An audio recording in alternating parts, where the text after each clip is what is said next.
MES employees union Indian army Bengaluru की जानिब से जनरल बॉडी मीटिंग 2023-25 का इदारे के जनरल सेक्रेटरी पू स्वामी की सदारत में इनेकाद किया गया, जिसमें इंडियन आर्मी के आला अफसरान के अलावा भारतीय प्रतिरक्षा मजदूर संघ के नेताओं ने भी शिरकत की, जिसमें यूनियन के नए सदर का इंतखाब किया गया।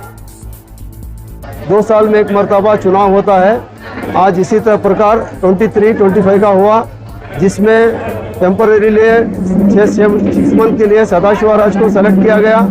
आइंदा जो ऑफिसर बैरस हैं उनको बाद में चुना जाएगा। इनका हमारा श्री कुमार जी फेडरेशन का जो ये होता है उसमें हम लोग चुनाव करेंगे। टीम बी के लिए 6 मंथ के लिए हम लोग सदाशिव राज को चुना गया है। वाज़ेह रहे कि भारतीय प्रतिरक्षा मजदूर संघ की जानिब से हाल ही में एक 7 रोज़ा मुल्कगीर आंदोलन चलाया गया, जिसके मुताल्लिक BPMS के लीडर थिरुकुमार, भारतीय मजदूर संघ कर्नाटका के जनरल सेक्रेटरी विश्वनाथ और पू स्वामी ने कहा कि न्यू पेंशन स्कीम एम्प्लॉइज के लिए खसारा है और उन्होंने नरेंद्र मोदी की मरकजी हुकूमत से मुतालबा किया कि न्यू पेंशन स्कीम को खत्म किया जाए और ओल्ड पेंशन स्कीम को वापस लाया जाए, और उन्होंने डिफेंस के प्राइवेटाइजेशन के खिलाफ भी आवाज उठाई। सारा जो हिंदुस्तान में न्यू पेंशन स्कीम बंद करने के लिए सभी जो डिफेंस ऑर्गेनाइजेशन में ये आंदोलन चल रहा है।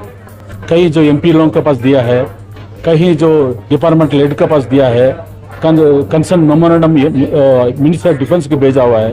जो आज का मेमोरेंडम हम इसको मिनिस्ट्री ऑफ डिफेंस को हम भिजवा देंगे थ्रू फेडरेशन का तरफ से।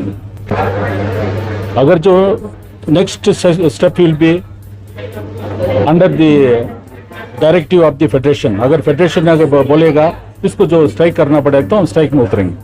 पूरे देश पर डिफेंस वालों को प्राइवेटाइजेशन के खिलाफ हम लोगों ने लड़ाई भी शुरू किया है। उसकी सपोर्ट में यहाँ भी एजिटेशन हुआ है।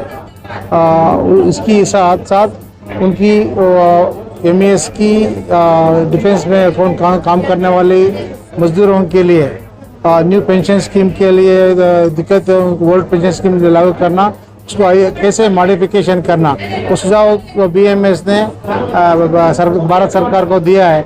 उसको इम्प्लीमेंटेशन ज़रूर इमीडिएटली करना चाहिए। इसका आग्रह भारतीय मजदूर संघ ने सरकार को, डिफेंस मिनिस्टर को, डिफेंस सेक्रेटरी को दिया है।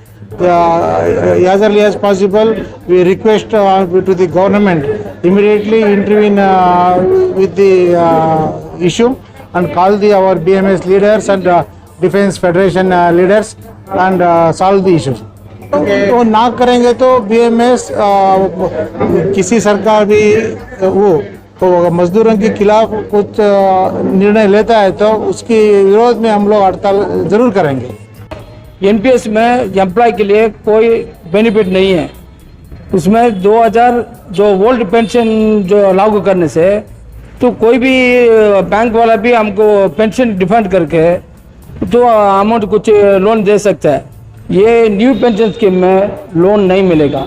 इसमें सिर्फ 2000-3000 मिलने से इसका कोई ये नहीं है, लेकिन वो 10-15-20 हज़ार ऐसा पेंशन मिलेगा तो हमको कम से कम 50% बैंक वाला देता है।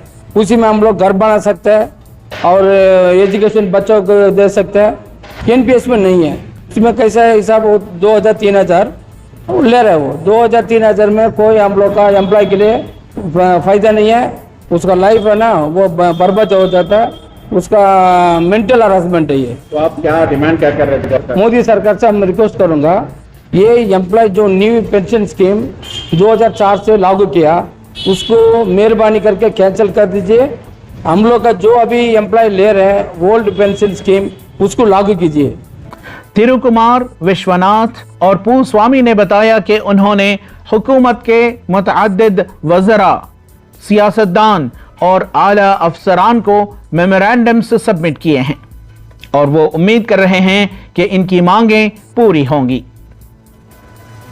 इस मौके पर आर्मी बेस से रिटायर हुए 3 बुजुर्ग हजरात सदाशिव राजू, अश्वथ नरगस्वामी और के वेंकटेशन को इंडियन आर्मी के आला अफसरान और यूनियन लीडरान की जानिब से तहनीयत पेश की गई। इनका शुक्रिया अदा किया गया और इनकी जिंदगी के सेकेंड इनिंग्स के लिए नेक ख्वाहिशात का इजहार किया गया। ईटीवी भारत के लिए बेंगलोर से रफीक जब्बार की रिपोर्ट।